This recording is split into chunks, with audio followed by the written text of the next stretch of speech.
Hi, good morning. Current affairs. ഇന്ന് ഞാൻ economic times news പേപ്പറാണ് ഡിസ്കസ് ചെയ്യുന്നത്. ഹിന്ദുവിൽ എഡിറ്റോറിയൽസും മറ്റു കാര്യങ്ങളും പറയത്തേ ഉള്ളൂ. ഹിന്ദുവിൽ ഞാൻ പറഞ്ഞല്ലോ, അത് കൂടുതലായിട്ട് ഡിസ്കസ് ചെയ്യാൻ കാര്യങ്ങളൊന്നുമില്ല. എക്കണോമിക് ടൈംസിൽ കുറെ പോയിന്റ്സ് ഉണ്ട്, അത് നമുക്ക് ആദ്യം നോക്കാം എന്തൊക്കെയാണെന്ന്. അതിനുശേഷം നമുക്ക് ഹിന്ദുവിൽ എഡിറ്റോറിയൽസ് ഡിസ്കസ് ചെയ്യാം. അപ്പൊ ആദ്യം എക്കണോമിക് ടൈംസ് ന്യൂസ് പേപ്പർ എടുക്കുമ്പോൾ ആദ്യം അഭിജിത് ബാനർജിയുടെ കുറെ അഭിപ്രായങ്ങളാണ്. അഭിജിത് ബാനർജി പറഞ്ഞിരിക്കുന്നത് ഇന്ത്യക്കാർക്ക് കൂടുതൽ ബിഗർ ആയിട്ടുള്ള എക്കണോമിക് സ്റ്റിമുലസുകൾ കൊടുത്താൽ മാത്രമേ എക്കോണമിയെ ബൂസ്റ്റ് ചെയ്യാനും കൂടുതലായിട്ട് കൺസംഷൻ അല്ലെങ്കിൽ കൂടുതലായിട്ട് ഡിമാൻഡ് ക്രിയേറ്റ് ചെയ്യാനൊക്കെ പറ്റുള്ളൂ. അഭിജിത് ബാനർജി ആണെന്ന് ഞാൻ പറഞ്ഞിട്ട് ആവശ്യമില്ല. അഭിജിത് ബാനർജി നോബൽ പ്രൈസ് വിന്നറാണ് ഇപ്രാവശ്യത്തെ എക്കണോമിക്സിനുള്ള ഇന്ത്യൻ ഒറിജിൻ ആയിട്ടുള്ള എക്കണോമിസ്റ്റ് ആണ്. രണ്ടാമതായിട്ട് ഇപ്പൊ ആരോഗ്യ സേതു ആപ്പ്, ഇന്നത്തെ ഹിന്ദുവിൽ ഒരു എഡിറ്റോറിയൽ ഉണ്ടായിരുന്നു. ആരോഗ്യ സേതു ആപ്പ് മാൻഡേറ്ററി ആക്കി സെൻട്രൽ ഗവൺമെന്റ് എംപ്ലോയീസിനും എല്ലാവർക്കും. അപ്പൊ ആരോഗ്യ സേതു ആപ്പ് ഞാൻ യൂസ് ചെയ്യുന്നുണ്ട്. അപ്പം മനസ്സിലാക്കിയെടുത്തോളം ആരോഗ്യ സേതു ആപ്പ് വളരെ യൂസ്ഫുൾ ആണ്. ഈ COVID-19 ബന്ധപ്പെട്ട കാര്യങ്ങൾ നമുക്ക് അറിയാനും നമ്മളെ പ്രിക്കോഷൻസ് എടുക്കാനും ഒക്കെ. പക്ഷെ അതിലെ ഡേറ്റ പ്രൈവസി അത് വയലേറ്റ് ചെയ്യുന്നുണ്ടോ എന്നൊക്കെയുള്ള കുറെ കൺസേൺസ് പലരും രേഖപ്പെടുത്തി. അപ്പം ഇതിൽ ഇന്നലത്തെ ഹിന്ദുവിലെ ഫസ്റ്റ് എഡിറ്റോറിയൽ എന്ന് പറയുന്നത് അതിനെക്കുറിച്ച് ഫസ്റ്റോ സെക്കൻഡോ എഡിറ്റോറിയലാണ് ഇന്നലെ.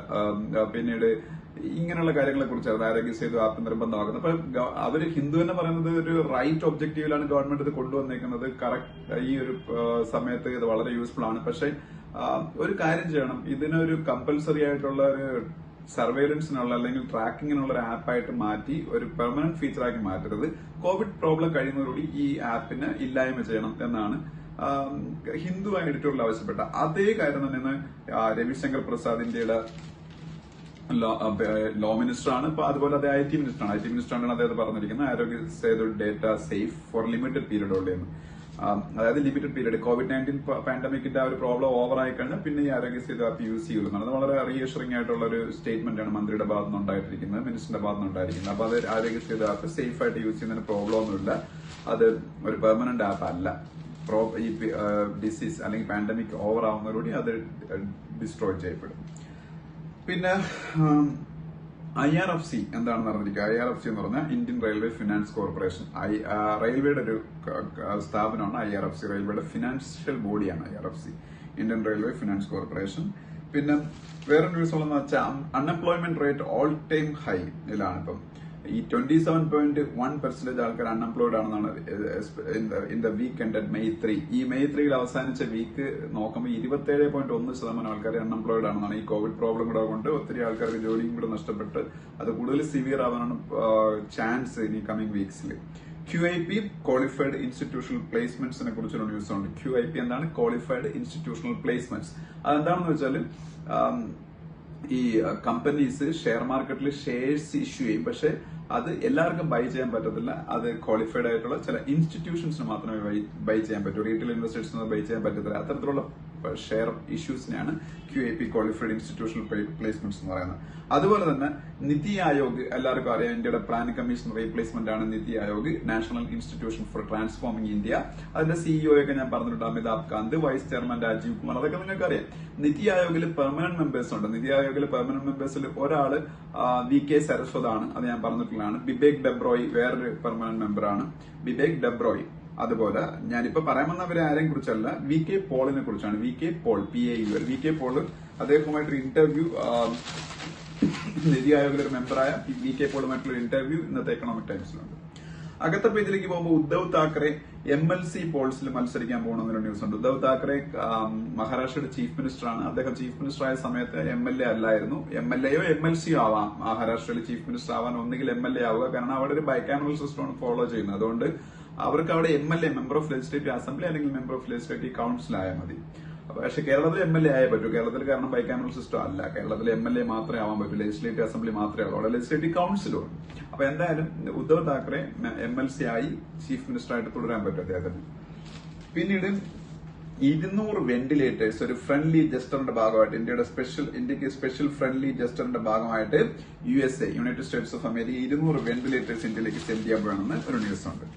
പിന്നീട് പ്രതിപക്ഷ നേതാവ്, മെയിൻ ഒപ്പോസിഷൻ പാർട്ടിയുടെ ലീഡർ, പ്രതിപക്ഷ നേതാവ് എന്ന് പറയണ്ട, മെയിൻ ഒപ്പോസിഷൻ പാർട്ടിയുടെ ലീഡർ എപ്പോഴും ആവുന്ന ഒരു പോസ്റ്റാണ് PACയുടെ ചീഫ് എന്ന് പറയുന്നത്. PAC എന്ന് പറഞ്ഞാൽ public accounts committee.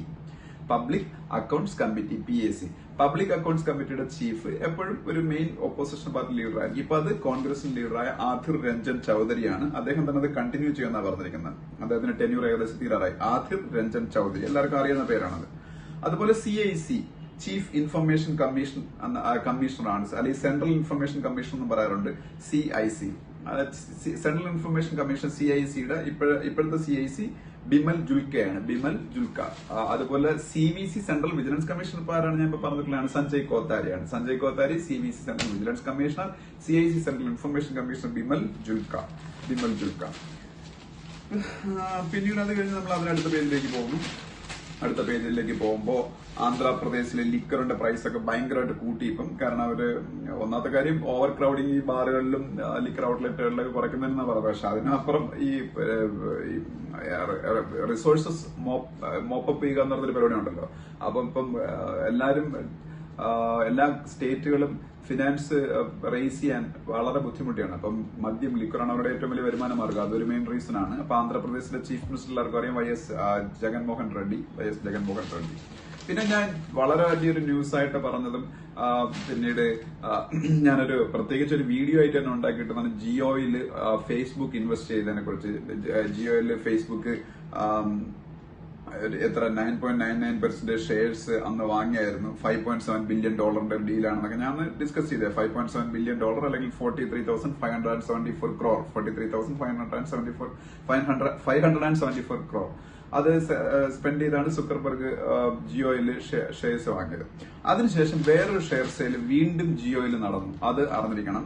ജിയോയുടെ 1.15% shares again ഒരു അമേരിക്കൻ ഇൻവെസ്റ്റ്മെന്റ് കമ്പനിയായ സിൽവർ ലേക്ക് എന്ന് പറയുന്ന അമേരിക്കൻ ഇൻവെസ്റ്റ്മെന്റ് കമ്പനി ജിയോയുടെ 1.15% ഷെയർസ് $750 million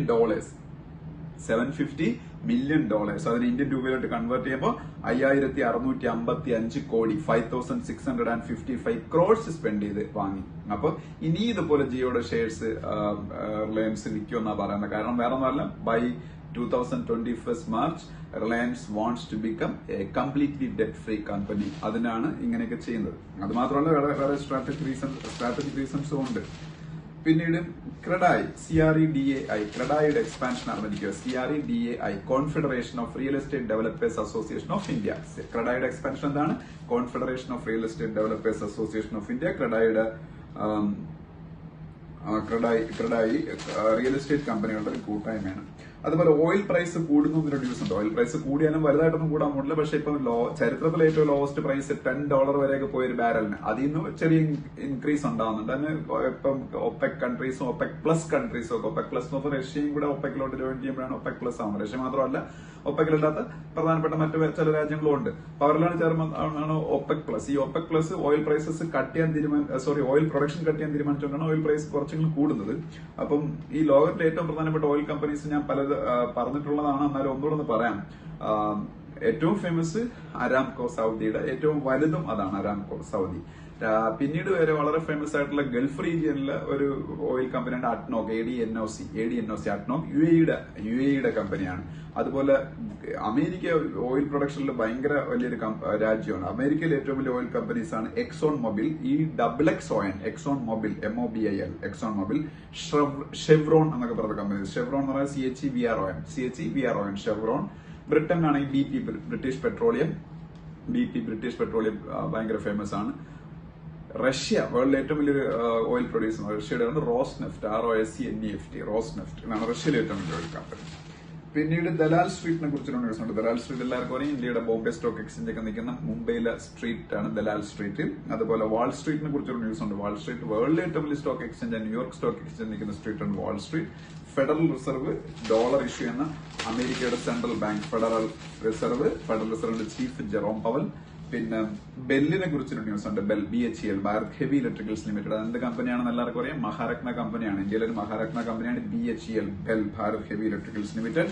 ECBയെ കുറിച്ചൊരു ന്യൂസ് ഉണ്ട്. യൂറോപ്യൻ സെൻട്രൽ ബാങ്ക് ECB എന്ന് പറഞ്ഞാൽ യൂറോ കറൻസി ഫോളോ ചെയ്യുന്ന യൂറോ സോണിന്റെ സെൻട്രൽ ബാങ്കാണ്. യൂറോപ്യൻ യൂണിയന്റെ സെൻട്രൽ ബാങ്ക് എന്ന് പറയില്ല, തെറ്റാണ്. യൂറോ സോൺ എന്ന് പറഞ്ഞാൽ യൂറോപ്പിലെ 19 കൺട്രീസ് യൂറോ കറൻസിയാണ് അഡോപ്റ്റ് ചെയ്തിരിക്കുന്നത്. അപ്പൊ യൂറോ ഇഷ്യൂ ചെയ്യുന്ന യൂറോ സോണിന്റെ ബാങ്കാണ് യൂറോപ്യൻ സെൻട്രൽ ബാങ്ക് ECB. അതിന്റെ ഹെഡ്ക്വാർട്ടേഴ്സ് ഫ്രാങ്ക്ഫർട്ട് ആണ്, ജർമ്മനിയിലെ ഫ്രാങ്ക്ഫർട്ട്. അതിന്റെ ECBയുടെ പ്രസിഡന്റ് ECBയുടെ പ്രസിഡന്റ് ക്രിസ്റ്റീൻ ലഗാർഡ് ആണ്. ക്രിസ്റ്റീൻ ലഗാർഡ് പഴയ world bank chief, IMF international monetary ഫണ്ടിന്റെ ചീഫായ ക്രിസ്റ്റീൻ ലഗാർഡ് ആണ് ECBയുടെ ചീഫ്. പിന്നെ ഇന്ത്യയിലെ എക്സ്പോർട്ടേഴ്സിനെ സഹായിക്കുന്നതിന് വേണ്ടി ഗവൺമെന്റ് സ്റ്റാർട്ട് ചെയ്തൊരു സ്കീമാണ് MEIS. എക്സ്പോർട്ടേഴ്സിന്, എക്സ്പോർട്ട് സെക്ടർ വലിയ പ്രഷർ നേരിടുകയാണ്. അപ്പൊ എക്സ്പോർട്ടേഴ്സിനെ ഹെൽപ്പ് ചെയ്യാൻ വേണ്ടി ഗവൺമെന്റ് ഓഫ് ഇന്ത്യ കൊണ്ട സ്കീമാണ് MEIS, expansion merchandise exports from India scheme. Merchandise exports from India scheme, MEIS. Exporters association ഉണ്ട്, അതിന്റെ പേരാണ് FIEO, federation of Indian exporters organisation. Federation of Indian exporters organisation, FIEO. അതിന്റെ ഹെഡാണ് അജയ് സഹായി. പിന്നീട് IBBI, insolvency and bankruptcy board of India. IBBI എന്താണ്? വളരെ important ആണ്. IBBI, insolvency and bankruptcy board of India. IBC, insolvency and bankruptcy code എന്ന നിയമത്തിന്റെ അടിസ്ഥാനത്തിൽ പ്രവർത്തിക്കുന്ന ഒരു റെഗുലേറ്ററാണ് IBBI, insolvency and bankruptcy board of India. Chairman MS Sahu ആണ് അതിന്റെ chairman. BBB, bank board bureau. BBB, bank board bureau. അതെന്ന് വെച്ചാൽ ബാങ്കിലെ ഹൈ ലെവൽ അപ്പോയിന്റ്മെന്റ്സ് ഒക്കെ നടത്തുന്നതിന് വേണ്ടിയുള്ള ബോർഡാണ് BBB, ബാങ്ക് ബോർഡ് ബ്യൂറോ. അതിന്റെ ഹെഡ് ഭാനുപ്രതാപ് ശർമ്മ, അതിന്റെ ചെയർമാൻ ഭാനുപ്രതാപ് ശർമ്മ. അപ്പൊ അത് രണ്ടും അറിഞ്ഞിരിക്കുക. അതുപോലെ വളരെ ഹോപ്പ് വേൾഡിൽ ജനിപ്പിച്ച ഒരു ന്യൂസ് ഉണ്ട്. ഈ ഇസ്രായേലില് പിന്നീട് അവരുടെ ഒരു ബയോളജിക്കൽ റിസർച്ച് ലബോറട്ടറി കൊറോണ വൈറസിന്റെ ആന്റിബോഡി ഐസൊലേറ്റ് ചെയ്യുന്നതാണ്. COVID-19 ആന്റിബോഡി ഐസൊലേറ്റ് ചെയ്തു. ഇത് കൊറോണ വൈറസുമായിട്ട് ബന്ധപ്പെട്ട് ട്രീറ്റ്മെന്റിന് വളരെ വേഗതയിൽ സഹായിക്കാൻ ചാൻസ് ഉള്ള ഒരു കണ്ടുപിടുത്തമാണെന്ന് പറയുന്നത്. Israel has isolated a key corona virus antibody at its main biological research laboratory, the Israel defence minister said on Monday. അത് COVID-19 പാൻഡമിക്കിന്റെ ട്രീറ്റ്മെന്റ് കണ്ടുപിടിക്കാൻ വളരെ വലിയൊരു സഹായമായേക്കെന്ന് കരുതുന്നു. എലോൺ മസ്കിനെ കുറിച്ച് ഒരു ന്യൂസ് ഉണ്ട്. എലോൺ മസ്ക് ടെസ്ലയുടെ ഫൗണ്ടറാണ്. ടെസ്ല. അപ്പൊ എലോൺ മസ്ക് ടെസ്ലയുടെ ഫൗണ്ടറാണ്. പിന്നെ വേൾഡിൽ ഏറ്റവും ഫേമസ് ആയിട്ടുള്ള ജേർണലിസ്റ്റ് അവാർഡായ പുലിറ്റ്സർ പ്രൈസ് ഡിക്ലെയർ ചെയ്തു. പുലിറ്റ്സർ പ്രൈസ് ഡിക്ലെയർ ചെയ്തപ്പോൾ ഇന്ത്യക്കാർക്ക് സന്തോഷിക്കാൻ ഒരു ന്യൂസ് ഉണ്ട്. പുലിറ്റ്സർ പ്രൈസ് കാശ്മീരി ബേസ്ഡ് ആയിട്ടുള്ള 3 ഫോട്ടോ ജേർണലിസ്റ്റൊക്കെ കിട്ടി. അവര് APക്ക് വേണ്ടിയിട്ടാണ് പ്രവർത്തിക്കുന്നത്. AP എന്ന് പറഞ്ഞ അസോസിയേറ്റഡ് പ്രസ്, ഒരു ഇന്റർനാഷണൽ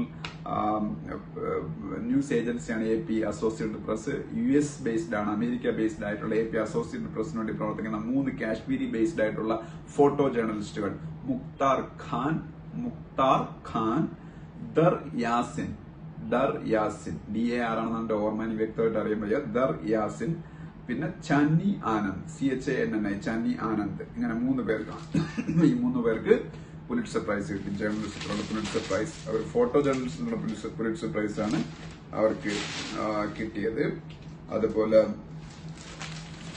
ഇന്നലെ സുപ്രീം കോർട്ടിന്റെ വളരെ ഇമ്പോർട്ടന്റ് ആയിട്ടുള്ള ഡിസിഷൻ ഉണ്ട്. അത് ബാങ്ക് കോച്ചിങ്ങിനൊക്കെ പഠിക്കുന്ന കുട്ടികളെല്ലാം മനസ്സിലാക്കേണ്ടതാണ്. കോഓപ്പറേറ്റീവ് ബാങ്ക്സും സർഫേസി ആക്ടിന്റെ അണ്ടറിലാണ്, അല്ലെങ്കിൽ സർഫേസി ആക്ടിന്റെ പരിധിയിൽ കോഓപ്പറേറ്റീവ് ബാങ്ക്സും വരും. So they can use SARFAESI act for recovering their bad loans from the കസ്റ്റമേഴ്സിന്റെ ബാഡ് ലോൺ റിക്കവർ ചെയ്യാൻ അവർക്ക് സർഫേസി ആക്ട് യൂസ് ചെയ്യാം എന്നാണ്.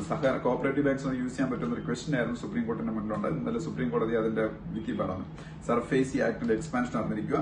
Securitisation and reconstruction of financial assets and enforcement of security interest act.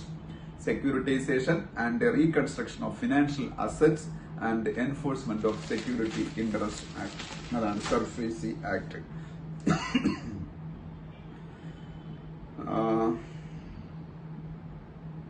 ഇനി ഹിന്ദുവിന്റെ editorial, അത് ഞാനൊരു കാര്യം ചെയ്യാം. ഈ അല്ലെങ്കിൽ ജസ്റ്റ് ഒന്ന് പറയാം. ഹിന്ദുവിൽ 2 എഡിറ്റോറിയൽസ് ആണ് ഉള്ളത്. ഫസ്റ്റ് എഡിറ്റോറിയൽ എന്ന് പറയുന്നത് ഡേഞ്ചറസ് ഡ്രിഫ്റ്റ് എന്ന് പറഞ്ഞ എഡിറ്റോറിയലാണ്. ഡേഞ്ചറസ് ഡ്രിഫ്റ്റ് എന്ന് പറഞ്ഞ എഡിറ്റോറിയലില് കാശ്മീരിലെ ഇപ്പോഴത്തെ പ്രോബ്ലംസിനെ കുറിച്ചാണ്. കാശ്മീരിൽ 2 ഭീകരരെ വധിക്കാൻ, ടെററിസ്റ്റുകളെ വധിക്കാൻ വേണ്ടിയിട്ട് 5 ഇന്ത്യൻ വളരെ സ്കിൽഡ് ആയിട്ടുള്ള, വളരെ സമർത്ഥരായിട്ടുള്ള നമ്മളുടെ ആർമി മെന്നിന്റെ ജീവൻ ബലികൊടുക്കേണ്ടിരുന്നു. അപ്പൊ എന്തുകൊണ്ടാണ് ഇങ്ങനെ സംഭവിക്കുന്നത്? ഇങ്ങനെ അതിനെ കുറിച്ചൊരു എഡിറ്റോറിയലാണ്. കാശ്മീരിൽ എന്ത് സംഭവിച്ചുകൊണ്ടിരിക്കുന്നത് ഇപ്പം എന്നുള്ളതിനെ കുറിച്ചുള്ള അനാലിസിസ് ആണ് ഇതിന്റെ ഫസ്റ്റ് എഡിറ്റോറിയൽ. സെക്കൻഡ് എഡിറ്റോറിയൽ നമ്മൾ മലയാളികൾക്ക് വളരെ അഭിമാനം ഉണ്ടാക്കുന്ന എഡിറ്റോറിയൽ, മാർക്ക് ഓഫ് സീറോ എന്ന് പറയുന്ന editorial. The mark of zero എന്ന് പറയുന്ന എഡിറ്റോറിയൽ മലയാളികൾക്ക് അഭിമാനം ഉണ്ടാക്കുന്ന പറയാൻ കാരണം കേരളത്തിന്റെ COVID-19 പ്രതിരോധ പ്രവർത്തനങ്ങൾ ലോകം അംഗീകരിച്ചാണ്. ലോകത്തിലെ ഏറ്റവും മികച്ച പ്രവർത്തനങ്ങൾക്കൊപ്പമാണ് കേരളത്തിന്റെ COVID-19 പ്രതിരോധ പ്രവർത്തനങ്ങൾ.